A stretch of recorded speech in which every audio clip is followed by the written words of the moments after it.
Hi hello नमस्कार, कशा आहात सर्वजण? मस्त मजेत ना? तर चला, आणि मी एका व्हिडिओमध्ये म्हणजे माहेरच्या व्हिडिओमध्ये मी आपल्या सगळ्यांचं अगदी मनापासून स्वागत करते. आणि मी आले आहे माहेरी, आणि सकाळी सकाळी चाललं बघा माझं आणि आईचं चपाती करायचं आणि वहिनींचं चाललेलं आतमध्ये काम आवरायचं. आणि जसं की इथं सिलेंडर म्हणजे मिळत नाही आहेत ना, तेव्हापासून यांनी असं चपाती भाकरीसाठी चूल बाहेरच केले. त्यामुळं चपाती भाकरी तेवढं म्हणजे बाहेर केल्या जातात आणि बाकीचा स्वयंपाक आहे ना तर तो आतमध्ये केला जातो.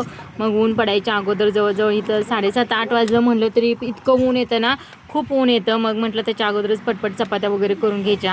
आणि चपात्या वगैरे झाल्या तो भाऊ वगैरे शेतामध्ये जाऊन जवळ 8-8:30 वाजता तो शेतामध्ये जाऊन थोडे आंबे वगैरे घेऊन आला होता. आणि नानांना इथं शुगर असल्यामुळं मला काही आंबे खाता येत नाही, तेवढे आंबे आहेत पण असं त्यांचं म्हणणं होतं. तरी तर माझा भाऊ आणि संग्राम या दोघांनीच सगळे आंब्याचे तोडून, झाडं भरपूर आहेत शेतामध्ये. आता शेतामध्ये जर मी गेलं तर तिथला व्हिडिओ तुमच्याशी शेअर करेन नक्कीच.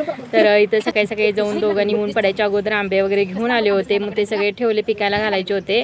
आणि ते एक झाड आहे बघा आमच्या घरासमोर, म्हणजे मी छोटी होती अगदी तेव्हा हे झाड लावलेलं. आणि इतकं छान आहे ना झाड, भरपूर आंबे पण लागतात आणि एकदम घट्ट आहे. किती जरी वारा आला ना तर ते आंबे मात्र अजिबात पडत नाही या झाडाचे. हे याचं वैशिष्ट्यच आहे. झाड तर एकदम बारीक आहे, एकदम घट्ट आहे, पण ते झाड अजिबात त्याचे आंबे वगैरे पडत नाहीत. आणि हे आंबे वगैरे सुद्धा आणले होते शेतातनं.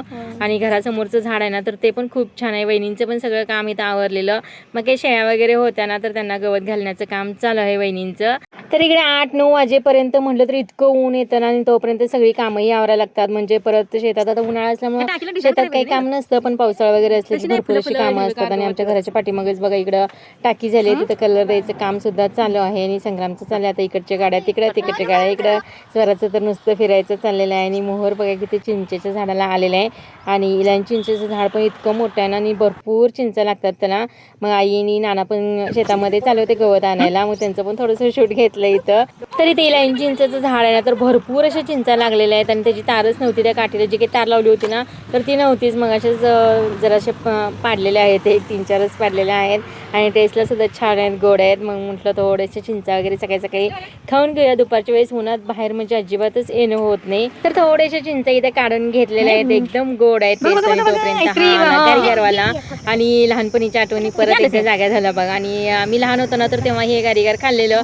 आता आपल्याला इकडं शहरामध्ये आईस्क्रीम ही गारीगार आहे ना तर ते मिळत नाही, इकडंच मिळतं. तर सगळ्यांनी असे गारीगार वगैरे घेतलेत खायला. आणि ऊन पण भरपूर असतं त्यामुळं सगळ्यांनी गारीगार खायचं आता चालू आहे. आणि मी इथं गारीगार खात होतो.